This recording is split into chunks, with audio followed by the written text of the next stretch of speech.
Hello, everyone, and welcome to Canadians with Disabilities and Their Allies. My name is Brent Frain. I'm the host. Today is open mic session, and it's a subsidiary off of Canadians with Disabilities and Their Allies normal shows. Today's broadcast is open mic, and so it's all hands on deck, and it's drop the mic section. It's what goes. It's what goes around comes around. We pass the mic around, take your turn. And who's up first? It would be Dan. Hello, Dan. How are you doing? We've got a packed house. Oh, actually, Ellen just showed up, so that's good. Ellen's up. First off to Dan. How you doing, Dan? Yeah, what's going on, guys? Good to see you here too, Alan. Just chilling out, enjoying gray afternoon here in Toronto. I'm kind of sick and tired of it being like dead of night at 3 p.m. in the afternoon, but what can you do, right? Move on. Yeah, the sun, the light bulb just burns out, right? Got replaced every day. It seems to get darker and darker every day, but it's our daylight savings. Yeah. Yeah. I see Ellen's here. How you doing, Ellen? I'm good. Just give me a memento. Sure. Yeah, you just let us know when you're ready to be there, be square, because we're all here on a Friday afternoon. I think I could be square if I wanted to. Or maybe round square, or just drop the light. Yeah, or we can look at pink unicorns here. I don't know. Yeah. Oh, yeah. Anybody want a pink unicorn for Christmas? Yeah. I'd like a fat bag of money in a Nova sitting in an alleyway. There you go. Well, or you look at the House of Commons. They sat all night. Yeah, they just sat all night, debating and delaying a delay. Oh, I mean, come on. If they're going to spend all that time going, they could get out some kind of emergency fund. They don't even want to go with the word DERB now. They want to just get some kind of funds out. Who knows when? It's all up in the air. It's like, wow. You kidding me? Yeah. It's just, that's another topic in itself. It's going to be a very lean Christmas this year for a lot of people. It is, all we can do is reminisce about old Christmases and I like to remember. I don't know about you, but I was like, my sister and I were so different as kids. Like, she always wanted to know exactly what she was getting for Christmas every year, yeah. And she would actually. There was a couple of years where she'd actually open up gifts when my parents went around and like sneak and and see what she was getting and then tape everything back up again. And she thought that I was going to tell my parents, like our parents, and so she got really like, you better not tell. And she thought I wasn't going to, but for some reason she thought I was.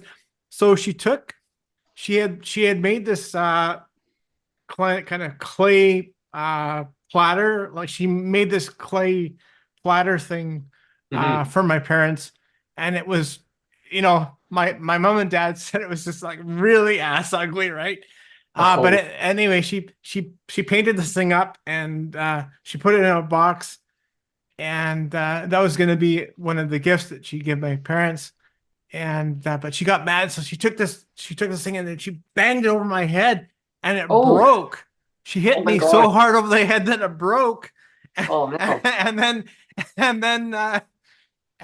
my parents opened it up. My parents opened it up on Christmas Day, and they're like, "Oh darn, it broke! Oh darn!" And then secretly, they told me afterwards, like, "Thank you for breaking it, having it break no, because it was like really, really ugly. My parents' trick was any gifts for us. My dad would go down to the marina about 25 minutes away from the house, 30-minute drive, and he'd stash the presents on the boat in the yard. So Yeah. there was no way we could get them. Basically sticking it in your cottage, and then the strategy was any gifts from my mom, my dad would take me out, and any gifts from my dad, my mom would take me out, Right. and that Yeah. kind of thing. Yeah. And I guess they did that with my sister too. I don't Yeah. really remember. I just remember our house always being full because all my honorary uncles that were nearby were always like fellow professors and college staff. So like the house was always absolutely cuckoo. I was too young to remember, but we had an Irish Wolfhound Yeah. when I was little, and she was small by standards. She was still a 160-pound dog, and we had one Christmas. That's not My small. my parents. My mom worked at the theater center. My dad ran the theater program as part of being a chairman of the college. It was kind of his baby, though was in charge of many different areas of the college. He was kind of one step down from a vice president, which he ended up becoming. Um, and we had gone to this, we had this big dinner, and it was like, we had this big pine table that they had made up in Manitoulin Island, and it had like two leaves with leaves to make the big table bigger. And we would always have like even chairs for the kitchen around that table. It was huge. And we had all jumped in a bunch of cars and gone to the theater program to watch Christmas Carol, Yeah. which they had put on that Yeah. year. And my mom had put tin foil over the turkey, and she'd put it on the furthest back counter in the kitchen. Not even thinking about it, just let's go to the play and come back and we'll clean up. They came back and they found what remained of the Christmas turkey in the wolfhound's jaws. Oh. Oh yeah. Oh, she was bad. Oh I ended wow. up getting a coffee table from them, the first apartment I got, and I couldn't figure out what I was looking at first. And it was a paw mark from the wolfhound, and she'd obviously tried to get on the coffee table to get at the grapes or something that they had put on and they had caught her doing it, and she had pulled Wow. back, and this mark, and they just couldn't bring themselves to take it out. But yeah, she was big. She pulled me on a sled in the snow like she was huge. I've seen early photos of her standing on her back legs with her front paws on my dad's shoulders, Oh wow. Wow. looking down. Wow. But she was No. just gentle. I mean, she was just such a gentle dog, but she was mischievous. My dad had a Sears fence that Sears would come in and put it up, and they put this run that was the length of the house. It was an old farmhouse on the Lake of Erie, overlooking the lake, and the road to lead to the house was actually the back of the house. So the front of the house was made of limestone, whatever um, kind of thing you see in Maine, in the states, New Hampshire, kind of old limestone, similar to what they see in Kingston, actually, kind of same stuff, and very Frank Lloyd Wright type old farmhouse type thing. And my grandparents were down from Wales, and my parents had gone away, and my grandfather let the dog into the run because you could put her into the run from the back door of the house, or the front door of the house, actually. And my grandfather was watching, and she took a couple feet back to the furthest end. She took a run and jumped the 8-foot fence and took off down the beach. Oh wow. And stole burgers off her barbecue. Oh, she was Wow. bad. Flying through Like, the air. Well, talking This is about a wolf ta- hunt. talking about Christmas dinners, like that to me has always been the highlight. Like when I was growing up, it wasn't the gifts that I was going to get. It was the Christmas dinner because you'd Mhm. get we when I was especially when I was young, it would be getting all of the cousins together, all of the aunts and uncles, and so it would be a pretty big table. You'd get like maybe 20 people around the table, and Oh you yeah. know you know Yeah. those Christmas crackers where everybody would do the Yeah. crackers and you'd wear the stupid paper hats, Yes. Yeah. the paper crowns, and we'd all Yeah. we'd all do that. So it was always fun. But I also remember too, like always getting there was always those little predated all of the the little Nintendo game stuff because it was all just the singular handheld stuff where it only do like one thing, or you get like the Mr. Professor or the Merlins or the head-to-head football and stuff like that, What was the spelling Yeah. one? It was a machine that looked kind of like a tablet with a handle, and it Yeah, it was had like a interactive, and I forget what it was called, but it was like the hottest thing. Like it Speak and Spell. was the nerd. Yeah, that's what it was. It was like Yeah. the nerd version of a Cabbage Patch doll. Yeah. Right? Oh, They definitely. just No, flew off the that like was huge. if they were sold today, um, as a tablet, like if they were a tablet back then, well, they were really a tablet back then, but they would sell. They'd be like people be lined around Well, Best Buy for like hours because they well, I would just. remember I remember Ellen, like I had so many people, like I never had one myself, but I had a lot of friends that had them. And I don't know if you remember, but you could actually type anything you wanted and it would repeat it back. So you could actually put whatever word you wanted, which is like even naughty words, right? You can make it say like some really naughty things and it would say it back to you. So it was quite entertaining. Check your list to see who is naughty or nice. Yeah, no, it was Well, quite if a you remember when, if I don't know if anybody here had the first gen iPhone. I had the iPhone 3 and then the iPhone Hmm. 4 and then the 5S. I But think we had so the five I think I had the 3 anyway. Um, or when the SE.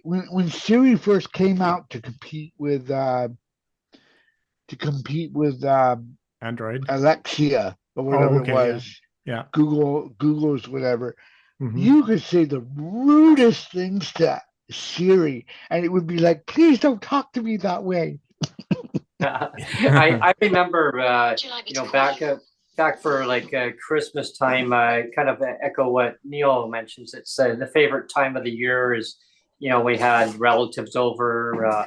My mom would have her brother. We'd go over to her brother's place and my aunt, so his wife and then I remember when I was a kid hearing them bickering back and forth. And he was a chef, and of course the my I guess it would be my cousin anyway. He was a head chef.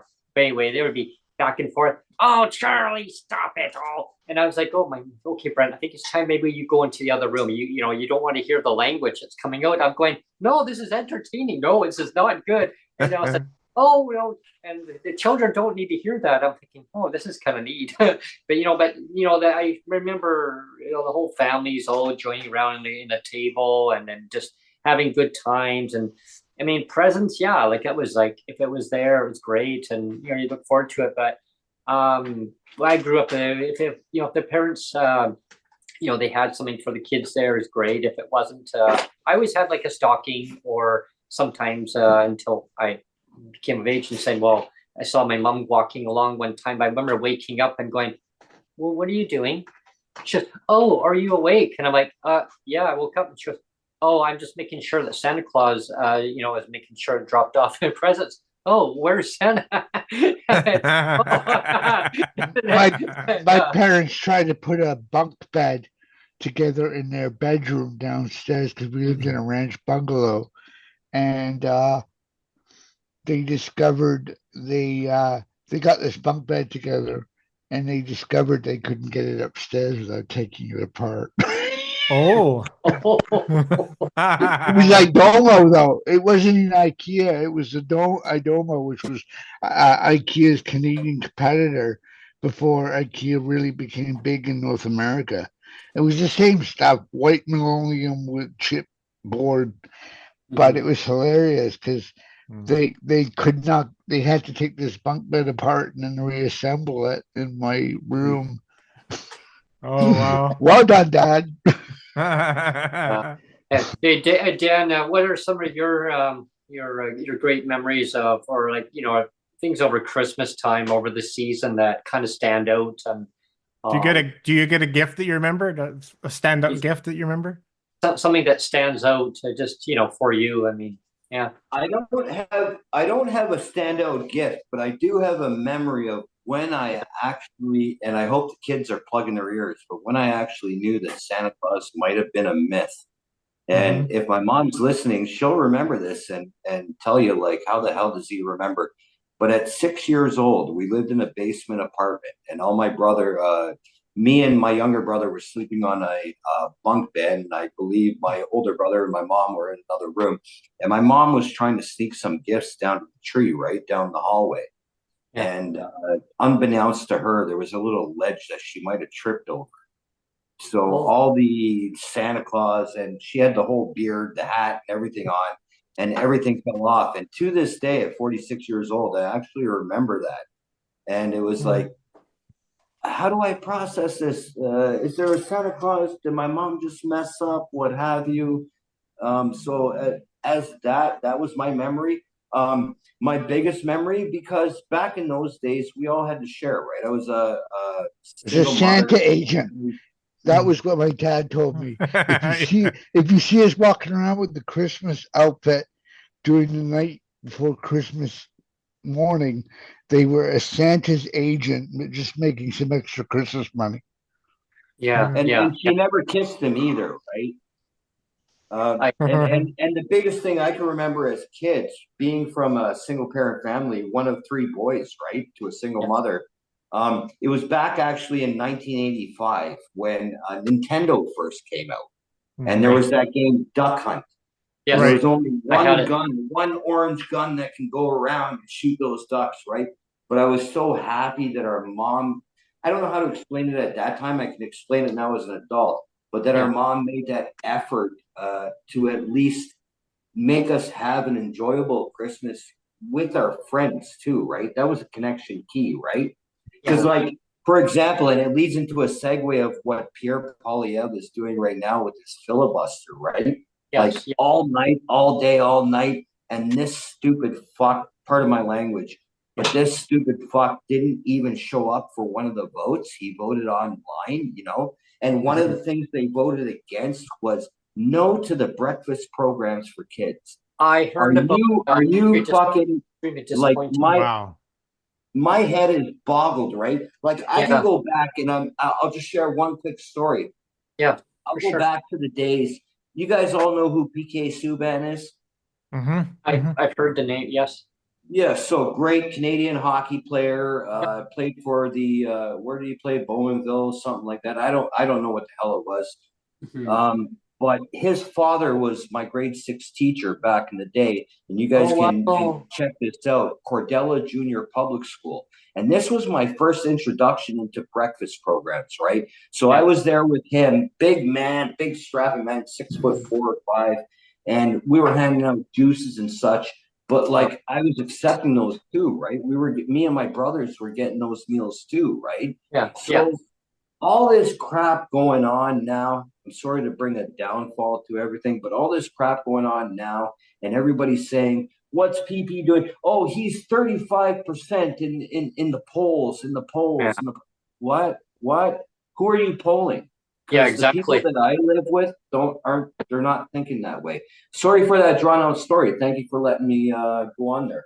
No, it that totally. That totally is right on track on what we're talking about, though, Dan. Because like one ripple effect of some kind of a silly announcement that he has to basically vote down help for Canadians across the country. I mean, the food program to help children I mean, are you kidding me? This time of the year, people are already struggling. Like families are struggling immensely, immensely. My And I, my son uses the lunch yeah, program at one, school.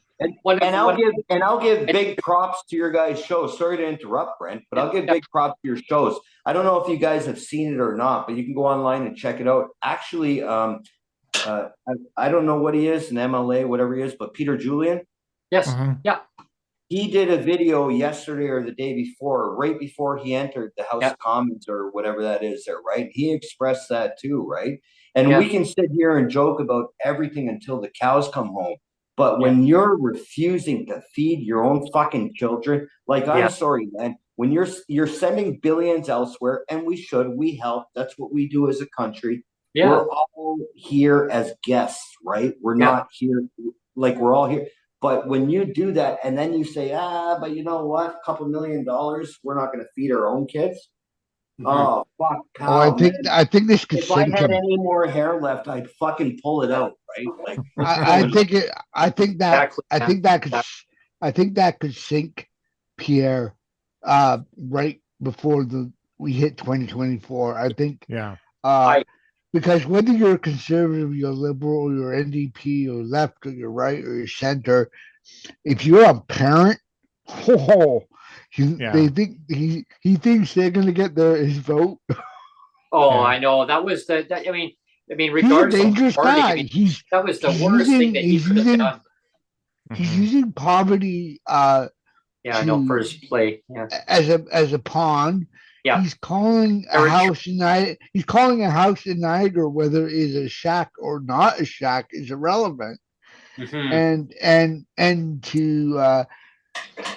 to deny any dental or not support any dental is just yeah. like when it comes to the polls, it's gonna bite him in the ass. And this Christmas thing could really show his true colors. And like Mhm. as dangerous and as disliked as Trudeau is, Pierre's far more dangerous as Mhm. as a figurehead because Well, he's the ultra extreme than Trudeau. Trudeau hasn't done jack shit for people with disabilities. He really he's hasn't, definitely showing except his true colors. That's for sure. I mean, Trudeau's really done nothing but a lot of signal flagging or whatever the term is. Signal Virtual making. signaling. Yeah. That's the word. First Virtual signaling. signaling, Yeah. and he's pissed off a lot of Canadians. But wait till they get a guy like Pierre, and they're gonna know what hurt really is, Well, especially with. here's one of my favorite phrases I use. The grass is not always greener on the other side. Is one segment we did is that the grass is blue and the sky is green, right? Yeah, I mean, so, yeah, you know, because it is so true. Because people may be like really pissed off. I mean, at the current federal government, right? Well, I always say one of my neighbors. I said, just be careful. I said, I'm not telling you how to vote. I said, but careful what you wish for, right? Because you may think this is it. Is it the party? Is it the leader? Maybe it's just a new leader you need. I mean, maybe you still believe in the party, but maybe you need a new Mhm. leader. I mean, who knows? I don't know. I mean, I'm not an expert, but and one thing that Pierre did was about that food program. I know I was really beyond pissed I off. think I've heard a lot of people say this could sink him as Oh far yeah, as a leader, like It's a across the it's a country. it's a Even with bad the people look. that don't It's a like. bad look. totally bad look on what he did. Yeah. That's just let, childish. let, listen, here's what the problem is, okay? There's so many, and we won't get too deep into it today because you guys Yeah. only do like an hour or two, and like we'll be here till 11 p.m. Eastern, right? Walker's The YouTube problem, video. Those were long. and part of my French, but the fucking problem is that there's too many intermediate fucking issues going on that people try to push into the whole. Say for just as an example, folks, Yeah. basic income, right? Right. Basic income is ideas that, and I don't know how else to explain it because like I actually studied it and looked into it this week, like legitly, right? And Mhm. this is all starting in the States. But the Mhm. basic income is an idea to help people that are less fortunate or what have you, whatever terminology you want to put on it, right? But it's to defer from trying to use the government and have us as a people get together and implement this type of income that can help everybody, which includes the mutual aid stuff, which includes all the fucking arguments that have made me fucking bald for the past couple months, right? Right. It's different issues going on. What we got to decipher from and take away from is to separate the life and death issues. The things that are going to cause people life and death issues every day, we need to take out of the political realm, so to speak. Sorry about the dog there. You hear him? That's all, you know. That's all. I mentioned politics, he just goes nuts, man. Oh yeah, I know. He every time you mention mutual aid. Yeah. Well, It no, sets him I up. think it's probably somebody knocking on my door for a by-election that's going on every 6 months here in Toronto, right? The thing is, we got to all come together in the sense that put our ideas together and then decipher, okay, is this an election issue or is this a life and death issue that affects the community as a whole?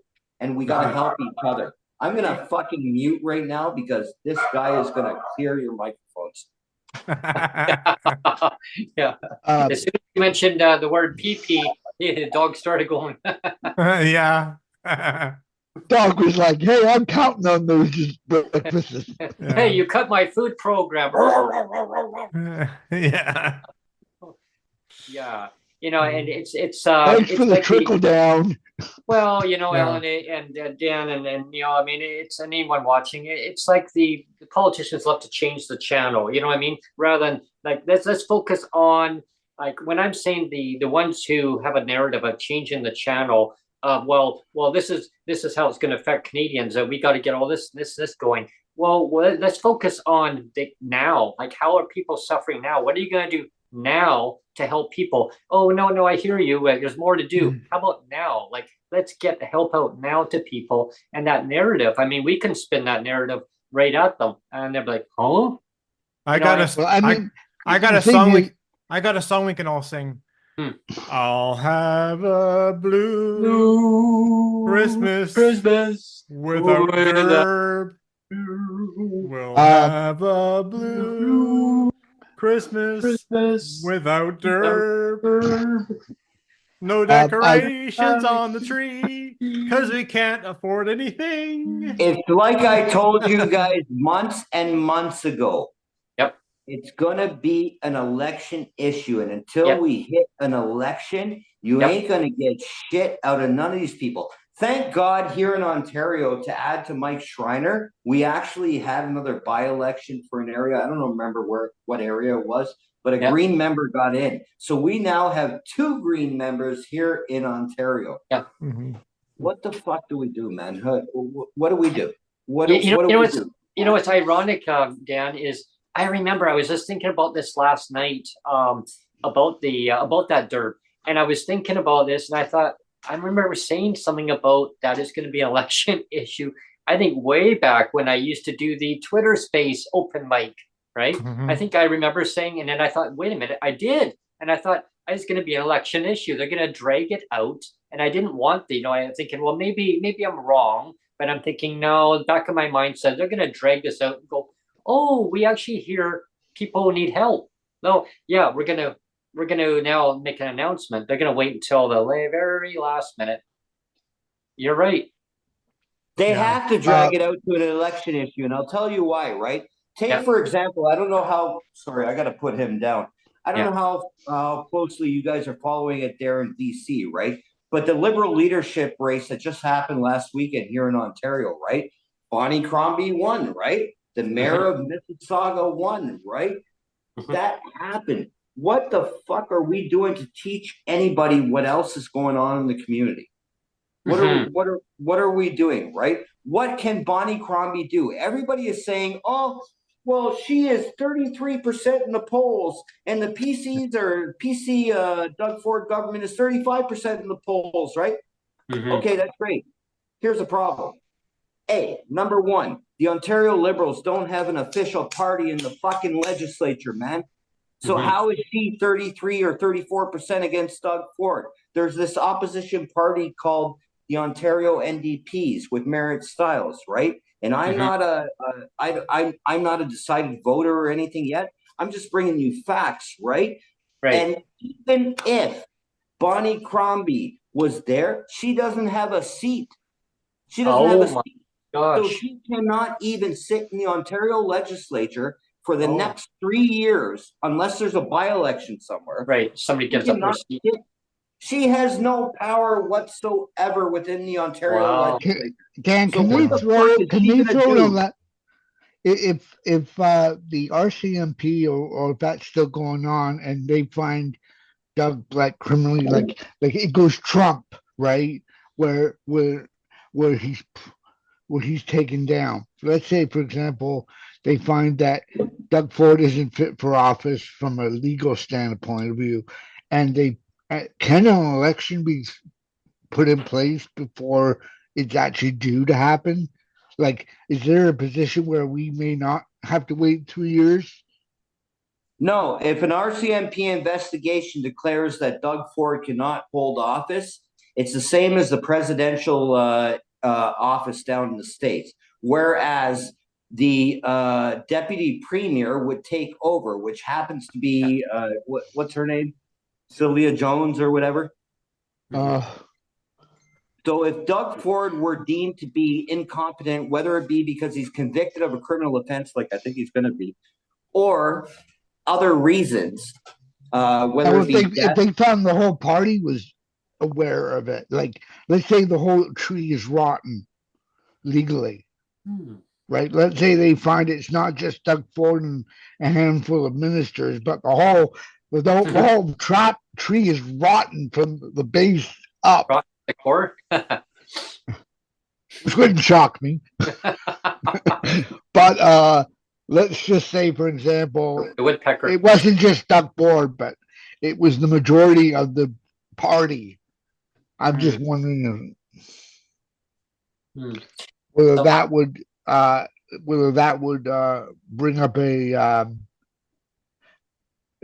bring up an election. Like if Stiles and everyone was aware of this and they were, I mean, like with Doug Ford's nephew, how bad is it nepotism? Here's where I decipher from everybody else, right? And I tell you like it's straight. If that were the case, right? Think about it. If that were the case, we just had a fucking provincial election last June. Why didn't everybody go vote? Exactly. I'll say it right to everybody's face. Why didn't you go fucking vote, right? Totally. And that's the thing. So are we going to continuously go on decade after decade, a year after year? And do the same thing. Yeah. I hate Doug Ford. I hate Doug Ford. Okay, Doug Ford was there in 2018. You could have voted him out then. Doug Ford was there in 2022. You could have voted him out then. I don't fucking like Doug Ford either. And all the people that are dying in our community, in our province, right? Like I'm of the same thought process of Alan, right? Like, what do we do, right? What can we do? But the fact of the matter is, people got to get up and vote, or else, like, what are you going to change? And you're going to get the same result. It's called voter apathy. Yeah. Yeah. If you don't vote, it's interesting. Whenever I see Doug Ford go after an opposition, I remember I'm like, why is everybody surprised? Did nobody remember the way he used to talk to Andrew Horvath in the legislature? You're like right publicly. I tell you, people, friends, her voice is like a nails on a chalkboard. We know he's a sexist SOB. Like this is no shock. He will use whatever distraction to change the channel he can. I mean, Mary Stiles said, I'm like, people aren't shocked that this is his MO. This is what happened in BC also is when this is going back when we had Christy Clark, who was our premier. She didn't have a seat in the legislature. So for a bit until one of the MLAs had to actually give up a seat in order for her to actually have a seat. They had to call a by-election. I remember that. Yeah, good old Christy. Yes. Yeah, and people would say, I mean, she caused a lot of damage to the province. She didn't like the people with disabilities. Now, she made No. it very clear. I know there was one time where she compared people with disabilities to like dogs in a kennel. Oh Like, wow. yeah, I remember that time, and like, Yeah. and that's, I mean, not mudslinging at Christy Clark. If she were to hear it, I go, well, I do remember that, and I do remember that people would say, well, they can't afford to live in a certain area. You know what she would say, Dan and Alan and Neil? Mm. Oh, go up north. Just go up north. You can't Yeah. afford it. Just go up north. I mean, is it cheaper up north? Housing is, cost of living isn't, and all your Well, accessibility needs aren't there either.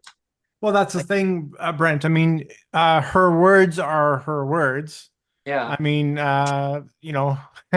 we can have revisionist history and pretend that she never said those words, but she actually did. So, yeah. Yeah, and it's unfortunate. I mean, it was probably, maybe she didn't. I don't know if she didn't mean to say it, but I mean, it was said. And Yeah. I remember, like, even like other premiers that were in. I mean, we had Hardcore too. He was no favor of the Well, disabled. remember Coleman.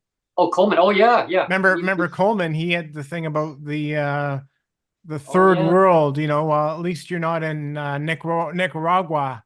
Oh you know? yeah, yeah. Oh And yeah. when I heard that Oh, comment, oh. like I actually had my what do they call that, 10 or 15 minutes of fame then, because I was interviewed on global TV for that. But I was furious because Me too.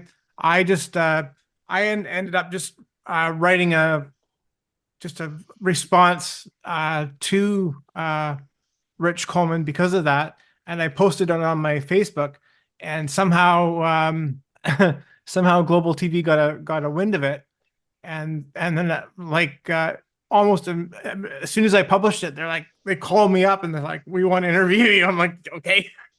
Yeah, but I was pissed off. I was pissed off.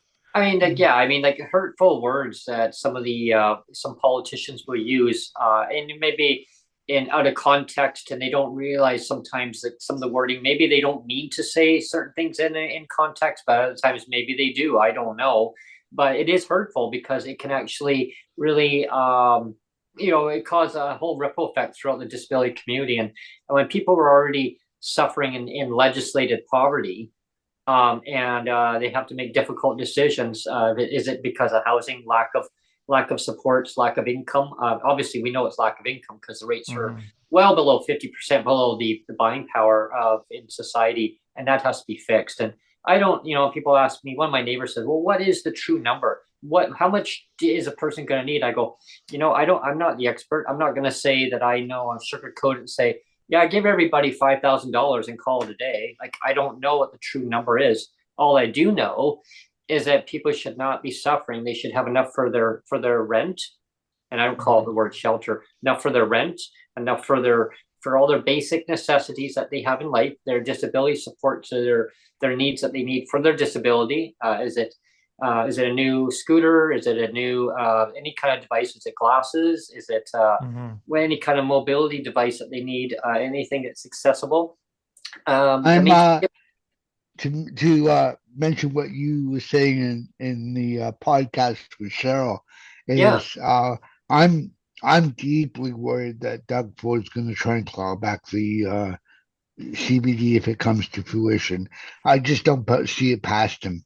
Yeah, I think he's going to do something underhanded.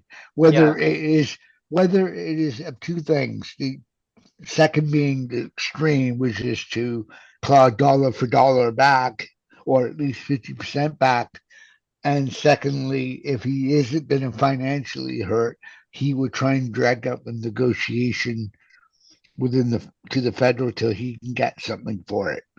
Well, it's until he feels something. Think of it from Doug. See it from Doug Ford's POV. Here I'm gonna allow people on disabilities to get a benefit that will raise them up from poverty. But what do I get for it from the federal government? What's in it for me? And until he figures out what's in it for me, to ignore and leave the people with disabilities alone, he's going to try and throw up whatever kerfuffle he can create to make that more painful. Because I mean, they might raise ODSP by $1 or two here and there in the next year or so. But if he can be a gatekeeper to letting to the benefit actually getting to people on ODSP, he will. Right. Unless the federals say, okay, if you leave the people with disabilities alone and don't claw back the province, people, we'll do this. And until that happens, you're Well, going to see a big. that's my main concern. That's a real concern I have. With the longer that the feds wait on and they tiptoe around and we have to study and then restudy and study again and study and study and beat that horse down to a pulp with the Canada Disability Benefit. I mean, wow, if it was their wages, oh, trust me, they would have it out real quick. They just want to make it as an election issue. I know that.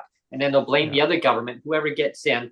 Then they'll say, oh yeah, we got the shell of it. We now have to restructure the whole thing because it is law. So, I mean, they can't turn it around and say it's not law now, but they can now take another, who knows how long to now get it implemented in. Meanwhile, people suffer. So what I'm telling people who are watching this right now, I want you to go and talk to your local MLAs within your province, put pressure on your premiers, okay? Get the rates high. Now, if the feds eventually do that, well, maybe, yeah. But in the meantime, people need help now. So you put pressure on your premiers to do what they need to do to get your rates up.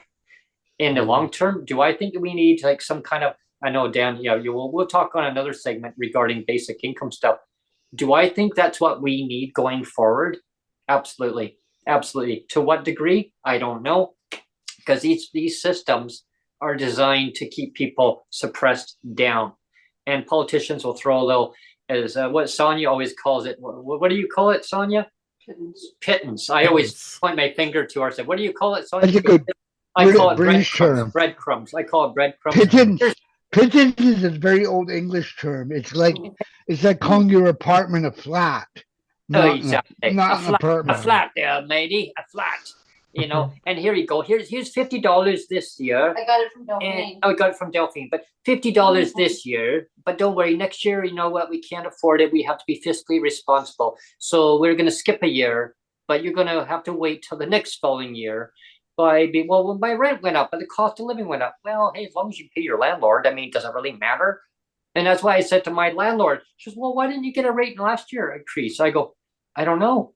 I said, but the government says, we've given five raises since we formed government. Yeah. But here's the thing. I want Ellen's and Dan's view on this one. Actually, you can chime in too. The state-of-the-art computer system that we're going to be getting in 2 years, it's going to be immaculate. It's going to handle big payouts because the current can't handle big payouts right now.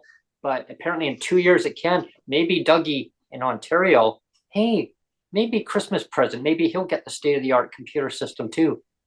No, listen, I'll tell you straight up. Here in Ontario, here's what it is. Point blank, get the swear jar ready. Ontario politics is fucked, right? Yep. Ontario politics is fucked. I want you to think about something. I encourage everybody, everything you just said, bang on, follow it, right? But especially here in Toronto, I encourage everybody to look into the media, the mainstream media. And I'm not doing this in the sense of the Hong Kong convoy people. I'm doing this in reality, right? Okay. The NDP here in Ontario was voted as the official opposition, but the media keeps playing the PCs against the Liberals. Of course. So A, what the hell does that mean for voting here in Ontario? And B, who's really in charge? Are we really a democracy that's voting in two different parties to fight against each other? Or do we got to go to the mainstream media and say, hey, listen, everything Brent's saying is right. Why isn't it happening? Oh, it's because you want to save your Doug's fucking house at the end of that street at Royal York and Lawrence near the metro, where everybody seems to want to congregate to we shouldn't have to do this. It should be an instant life and death situations, whether it be healthcare, whether it be daycare, our seniors, our PWD, obviously, we need to take care of. We got to stop, quote unquote, politicizing this shit. Exactly. and then actually do something about it and get results. Otherwise, Yeah, I mean, you're just running fighting around on in death. a circle, and if Yeah. you're not doing nothing, it's and I encourage people to take your lived experience stories. I mean, come on to my show if you want to come on to my show. Talk to us about your lived experience stories. I also want people to contact their local media. Talk to your local stations. Is it Global BC? Is it CTV? CBC? I'm not even going to go there on that one because CBC apparently, yeah, they're making $16 billion in profits. Hey, they could give themselves raises, whatever. I'm not even go there about CBC. You know what? They need to figure things out themselves. So I'm going to say CTV, Global News. Okay. If you're on the island and on Vancouver Island, British Columbia, talk to Check News. If you're in Ontario, I'm not sure, maybe TVO. Talk to TVO, breakfast, or how about Breakfast Television? Yeah, get them on. Tell your stories on there. I mean, whatever province you have your local TV station, and some of them do have local news stations. Put your stories out and get the media, get them buzzing. Say, I like to tell my story about me as a person with a disability in my province. Will you cover my story? Yeah, tell you, you know how much ripple effect this was going to cause? This is really going to cause and expose out the issues that are outstanding, that are being neglected, always excuses of, political gesturing, whatever party it is, of going, yeah, I hear you. Yeah, yeah, yeah. And that's all we do. We hear, but then they say, yeah. And when they get into power, oh, yeah, then they blame the other party of saying, oh, no, like they did this. Work together, people. Yeah, like, yeah. work together. We came and found out it was much worse than we thought it was. Yeah. So I used this to hear is the that other line all the party. time. Yeah. Near the end of if people want to go back and watch Cheryl Hardcastle's podcast from yesterday, it was really good. And really near the end of that conversation, she kind of inferred, like she didn't really say it outright, but kind of inferred that this legislated poverty is actually a health emergency. It's a health. It's a health crisis. And governments don't see it as a health crisis. When you have legislated poverty, you're creating a health crisis. Absolutely. And also too is the segment that, and I don't like to always refer to like different guests, but the ones that I've had on, I recently, I mean, all my guests have been absolutely 100% awesome. There was one guest, that we just had on recently too, before Cheryl Hardcastle, Debbie McCoy. Really great interview that I had with her. We talked about DERB and exactly what Dan, like we just finished talking about it. It's going to be an election issue. DERB, she said it's not happening. Like she said right away. I mean, she pretty well she threw me under the bus. She threw me under the bus, you guys, but not in a bad way. Like, and I said, well, it's the Liberals, and then boom, it's like she goes, no, it's been every government that's been in there. It's like back and forth. I know we joked about it one day, and I was just like, wow, she threw me under it, but no, it was a truth pill. It was a truth pill. Was what it was. In a good way, though. It was in a good way, but like, wow, her perspective, and it's so true, though. It's so true. And I mean, all these excuses that they always give, the politicians give, and I'm not pointing fingers of saying who's right and who's wrong. All I say is that the urgency, let's treat it as a crisis, because it is a crisis. It's a health emergency, Neil, exactly what you mentioned. Let's treat it as a state of emergency. Yeah, maybe Trudeau can enact a state of emergency for PWD in Canada. Yeah, I think a lot of the gatekeeping, and it's not because I don't like her, well, I don't, but it's Freeland. I really think she's a bit of a gatekeeper. Oh, we're not doing that. She's got that gatekeeping vibe about her. That and those beady little eyes. I used to hear that. I got a funny fucking suggestion then. Sure. In October 2025, when our next federal election is called, everybody get up and fucking vote, man. Bingo. Oh yeah. Ding, ding. I like that. See, the phone's ringing already. Get up and vote. Because unless we get up and vote and make your voices count, and unless you make it count, everything we talk about doesn't fucking matter, right? When there is people, it's 20, 30, whatever percent of people voting in elections, and then you got 80 to 90% of people complaining, something's not adding up. Get up and vote. And like I said, the most important thing is the life and death issues. LTC homes, seniors, kids, breakfast programs. Get a hold of, like I said, Carl Subban, PK Subban's dad. Tell him Dan Trey sent you. He'll accept you. Let's get something going here, because unless we do that and we keep sitting here year after year going, oh, like for example, like I said earlier, oh, Bonnie Crombie is going to be the savior of Ontario, right? Bonnie Crombie doesn't have a fucking seat in Parliament, man. When are people going to get their heads screwed on? And I'm sorry, I can see Neil there chewing his bottom lip, going, Dan, don't. But like it's the jar right there. Yeah, it's the totality of it. Like Bonnie Crombie, great person. I know her from this area, not personally. I know her work in the community in Ontario, what she's done. Great person. But what the fuck does that do for the rest of Ontario when you only have 8 seats in the fucking legislature and you need 12 to form an official party to even have a say in the matter? Right? Let's get with reality here, folks, right? And work together to achieve goals to make sure that the community thrives as a whole. You're welcome, Neil. See you later. You know what I want to see next time is what I really want to see next time, because when the last debate was up, when Green went after was Mike Schreiner really put Doug against the wall as far as hockey terminology is, and he had him right pinned against the wall the whole debate. Mike Schreiner was just like bam, bam, like it was like Dougie was getting checked, body checked every 5 seconds.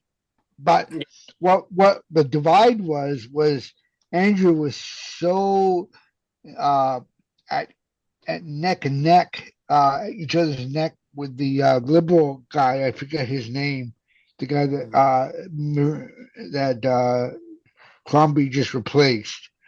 If they had come together with Mike, with Mike and created a tripod of sorts, and said, for the better good of our parties, this leg's got to go.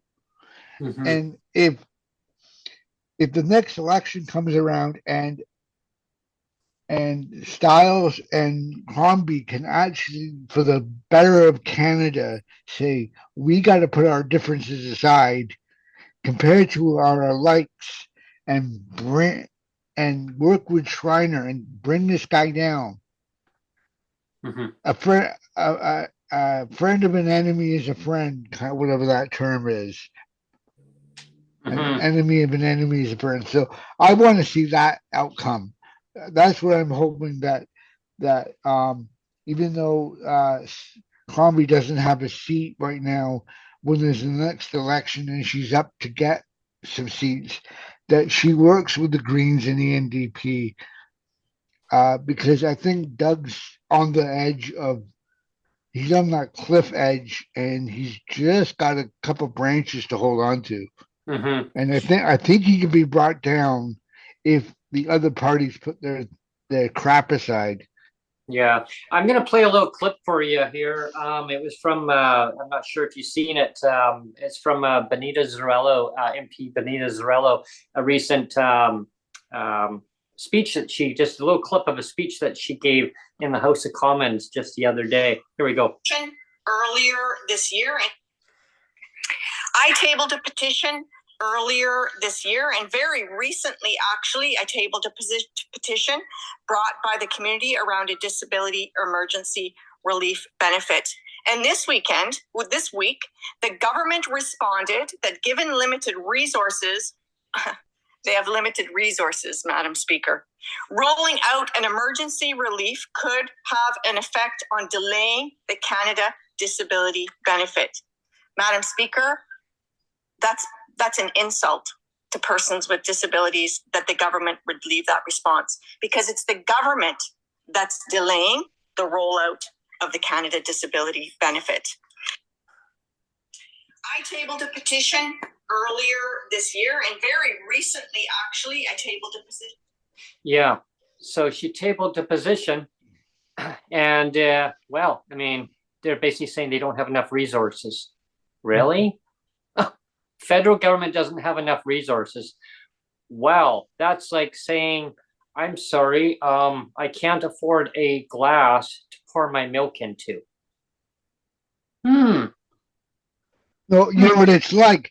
There's a Seinfeld episode where this woman goes into the restroom at the diner, and Elaine's in the next stall, and she's like, "There's no toilet paper. Could you share?" And the lady's like, "I don't have a square to spare." I remember That's that. what. Yes, yes. That's what it's like. And then you see Elaine running out of the bathroom with like rolls of toilet paper. Yes, or the one about the car reservation. The whole point of a reservation is to You know how hold to- the reservation. You know how to get the reservation. You just don't know how to. And that's what You don't the know how whole to hold reservation's the about. You got resumes all over the. or here's another one. Oh, you know, someone goes into the restroom and looks for a toilet, but I have to go, but there's no toilet. Sorry, we can afford to install one in. My friend Jordan and I, we call ourselves Seinfeldologists because we know more about that show as far as what to quote from.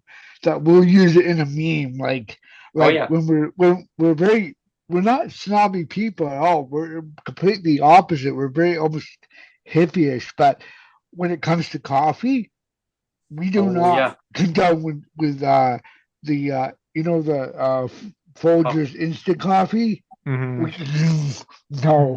there's a line. It's a little bit around the Tim Hortons and above line. It's not quite the Starbucks line, but we are snobs when it comes to good coffee. So, like she said, like, oh, I'll come up before Christmas and hang out with you, watch the show, and I'll bring breakfast and coffee, and I'll be like, I got coffee, and it's not that Folgers Bookman coffee either. Yeah.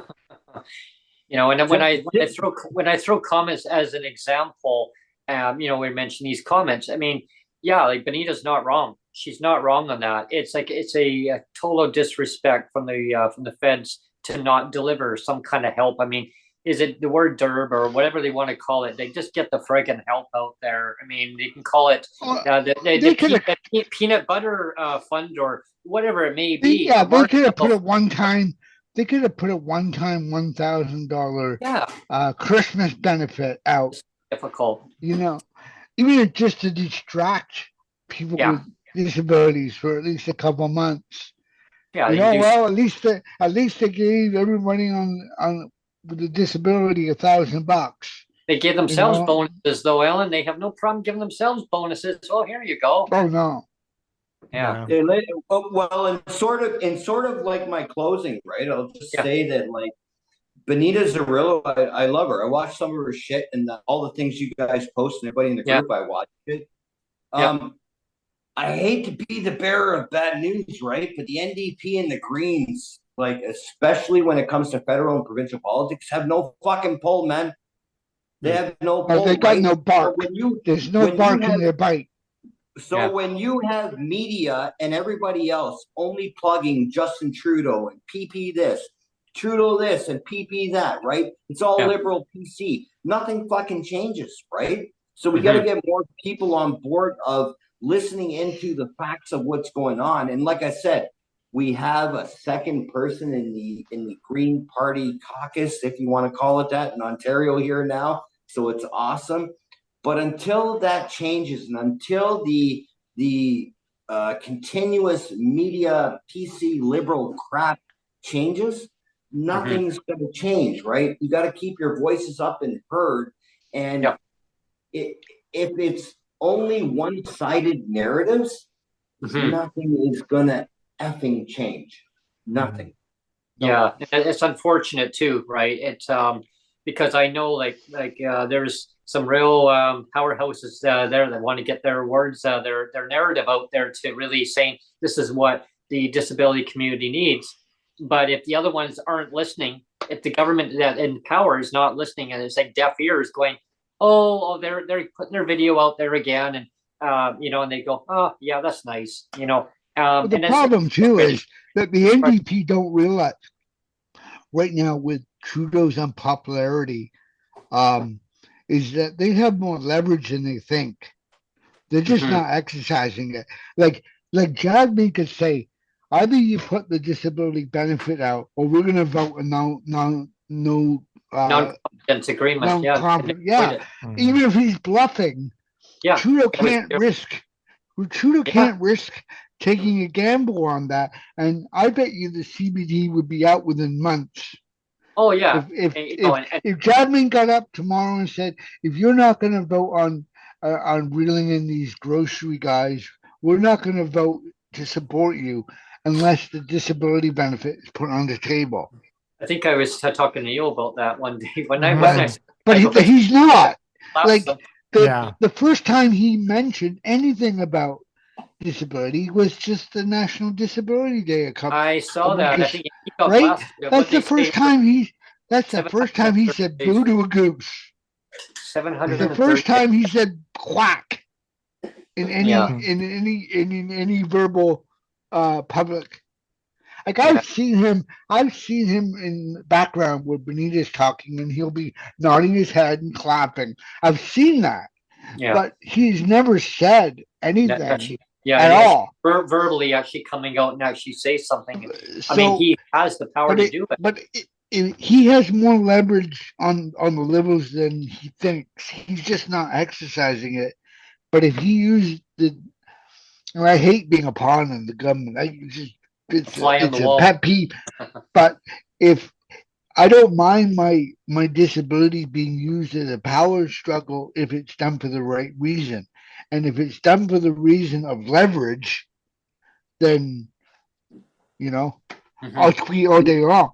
So listen here, in very quick closing, this is what it boils down to. When you guys get off this fucking call right here, right now, go Google, research YouTube, whatever you have, Ontario, right? You're going to see Doug Ford because he's the premier, and you're going to see Bonnie Crombie as the Liberal leader. Our fucking voted in opposition party is the NDP and Merit Styles. Oh, yes. Okay, our voted in, our democracy, right? We voted them in here in Ontario was Merit Styles and the NDP party as the opposition.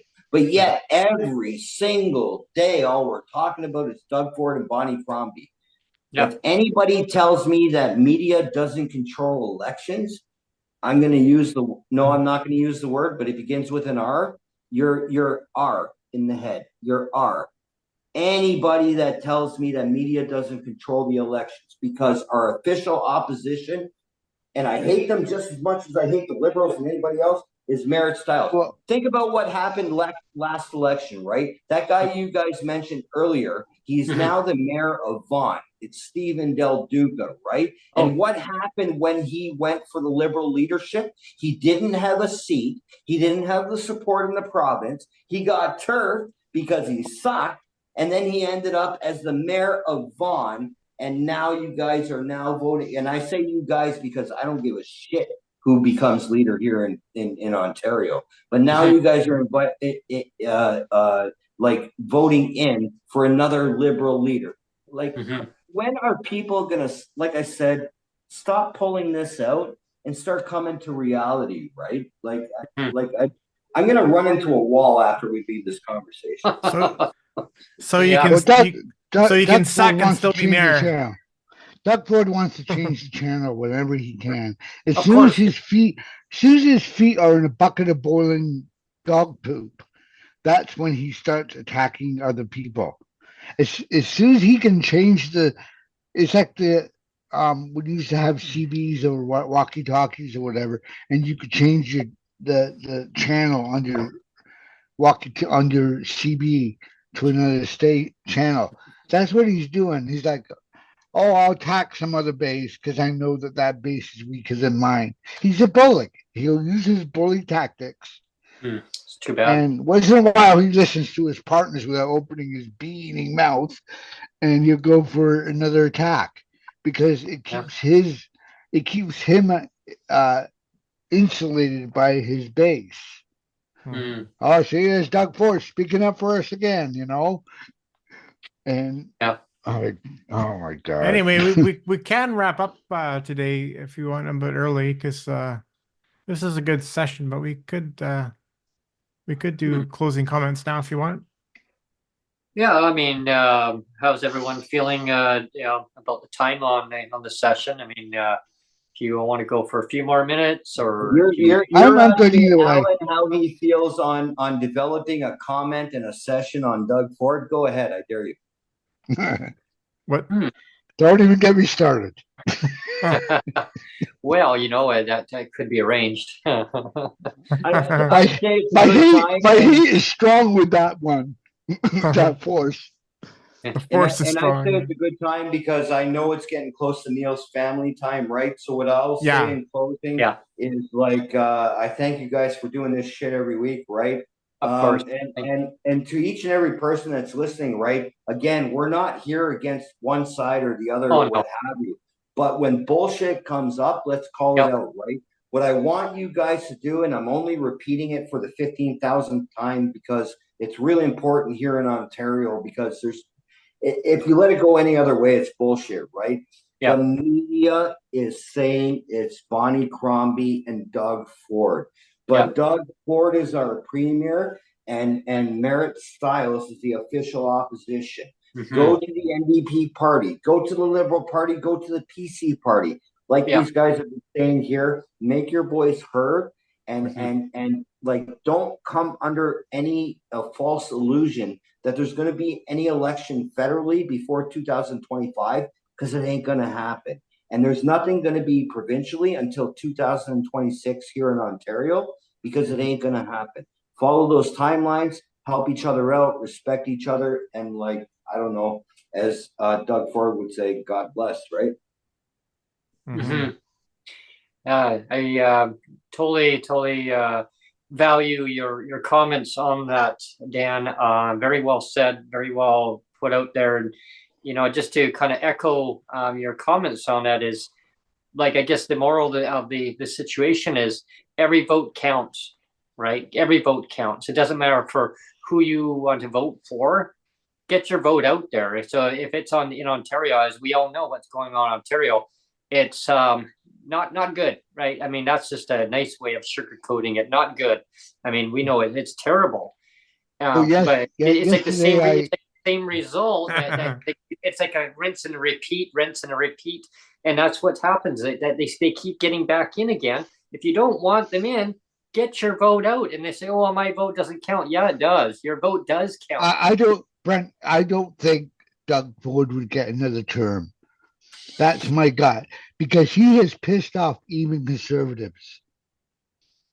Because they're going, oh, here's our golden boy, the premier. But he's done things to Ontario, and he's lied to people straight to his face, especially with the Greenbelt. And no matter how conservative you are, he's actually done things to harm his own base by not being truthful to them. They won't forget that. Conservative. My brother-in-law is he's very Christian. He's very conservative. He doesn't believe in social protection for people, and he's very right. He could be very far right, and they tend to vote conservative. And when they're being lied to, they do not like it. No one holds a grudge like a conservative person. They hold that grudge to the day the final curtain. Trust me, I've known people who Christian that are conservative, and they hold a grudge. Yeah, we just have to start holding these politicians accountable for their actions. Well, that's what I'm saying. I'm saying I don't think if there was an election tomorrow, I think Doug Ford would do very badly in the polls, even with his own base. Hey, listen, that fat, and I'll leave it at this, but that, and you knew that was coming, Neil. I could see you tensing up there, buddy. But that fat piece of crap came into an election in 2018, right? And nobody did fuck all about him, right? Part of my language, everybody, right? And then 2022 came rolling around, and nobody did anything about that fat fuck. And now you think that coming up in the third election that people are going to do something about him? I hope so, man. Yeah, me too. I'm Oh, like you, man. he was what I've seen over the last year or so, like even before his election, is he hadn't done anything with the green belt that was known to anybody, at least in this last election, and now he has, and he's under investigation, which means he's kind of fallen from grace as far as people's perception is now, which is good because it puts him on the cliff holding on to a couple of weeds. It just means that the people that can vote, if they go out and actually do that, he'll be down the cliff. I can't whistle, but insert whistle. Yeah, it's like it'd be like a falling whistle too. yeah. Boom. It's like Roadrunner, or the sucking in bees sucking in bees all the way down, right? Yeah. Well, yeah, exactly. Maybe I'll swallow some more bees. Oh, actually, it's ironic that he sucked back that bee, because I actually found a photograph of him at a Halloween event. He said, and he was wearing a bee costume.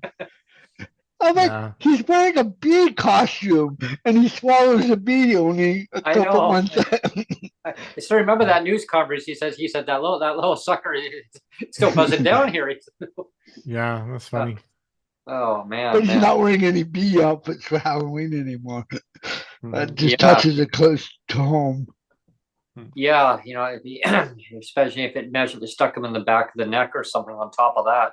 But I mean, with that being said, I mean, it's every vote counts, and it's just holding your officials to account at provincial level also, and I think is gearing up and hoping that the feds will do that. Obviously, as we know, it's going to be a long pathway off.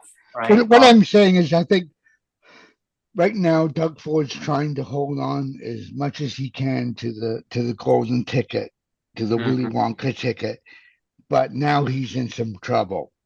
Yeah, and well, if he's proven guilty of legal, donations and the green belt and all that, he's in real trouble.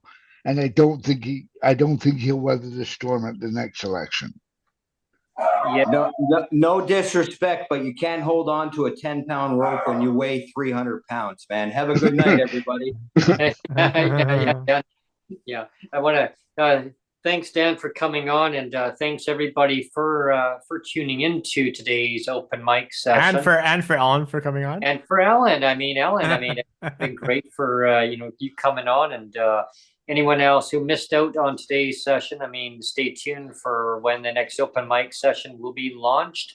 There's going to be some upcoming guests coming up.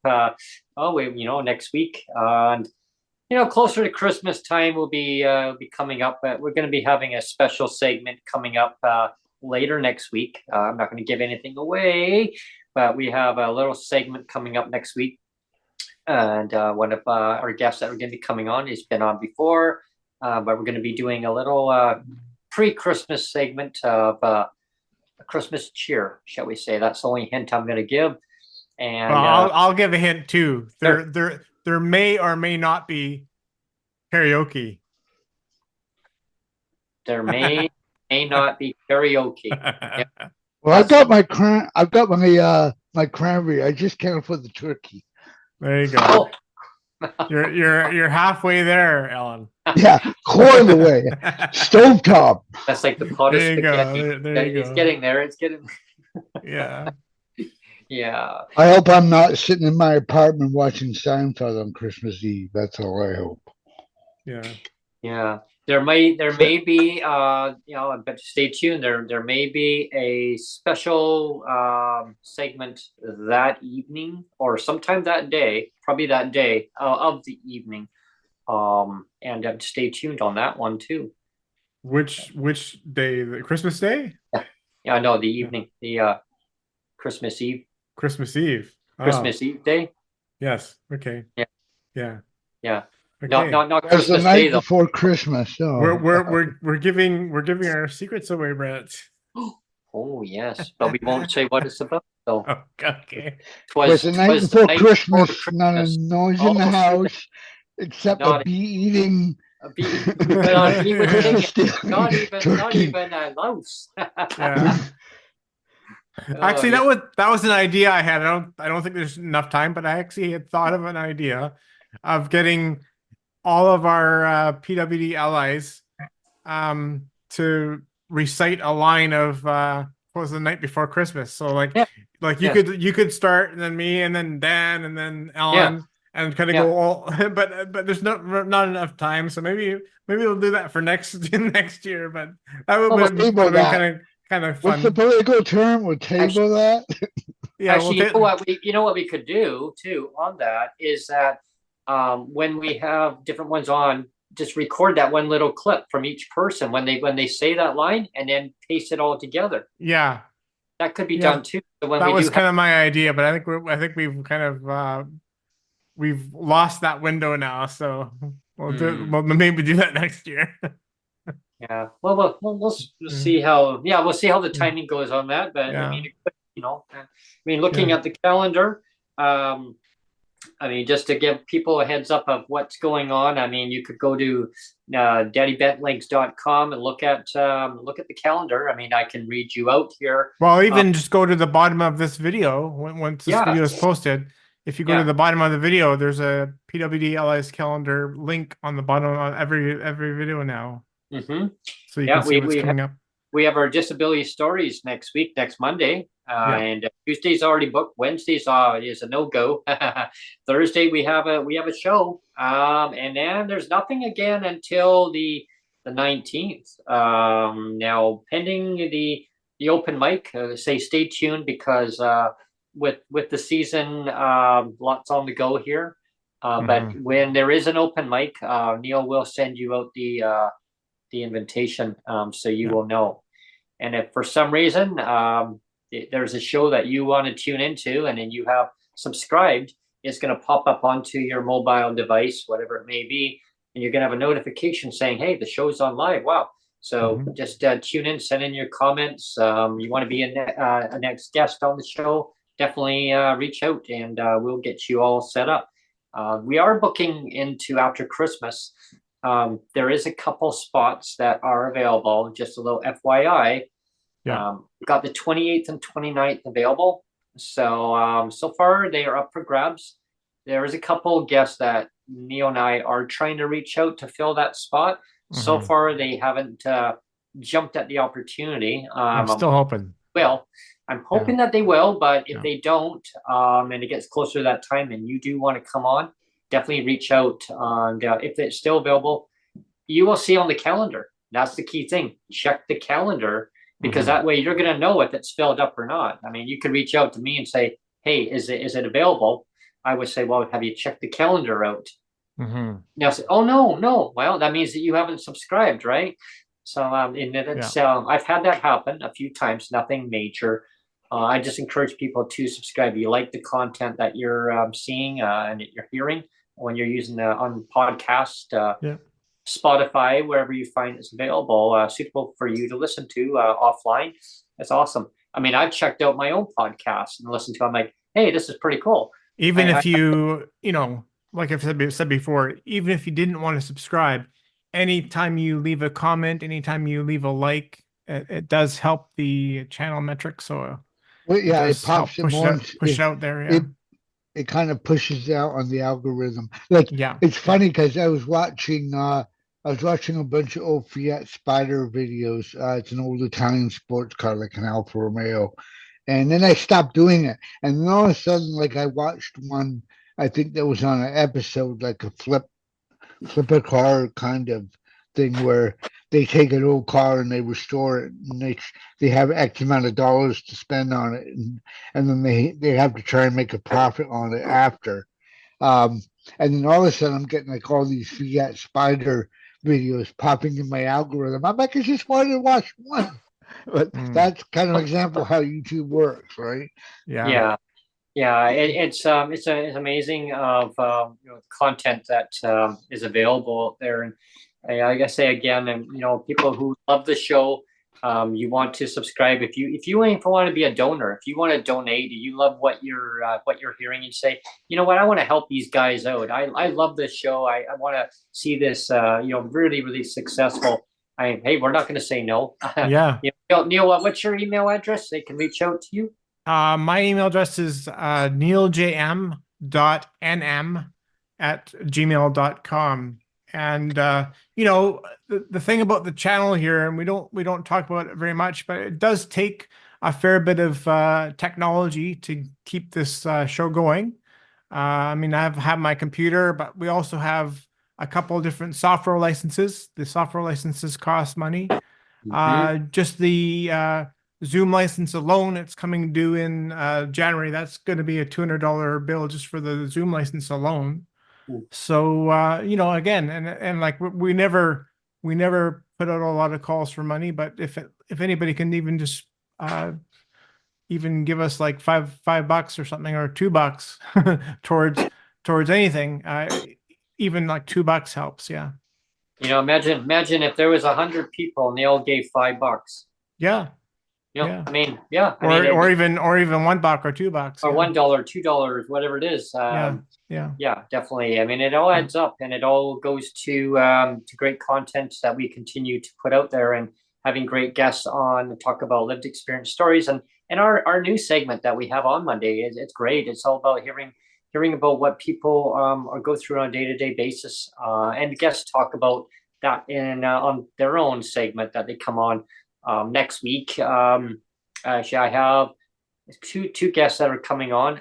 They were going to be supposed to be coming on before, but they're going to be coming on next week, and I'm quite excited to have them on. They want to talk about their lived experience story. They're not going to be on the Monday segment. We already have that one booked up for the disability story, but they're going to be telling their story on a separate segment, and it will be broadcasted live, so people can send in their comments. And I'm not going to give away what their story is about. I already know. It really touches me close, because Sonia and I actually knew like them. Well, I mean, we know them, but they moved away.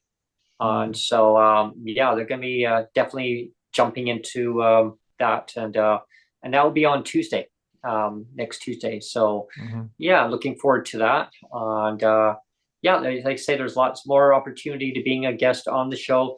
If for some reason this year doesn't work for you to come on the show, we have spots already filling up in January. Like we've already got season 2. Yeah, season 2 coming soon.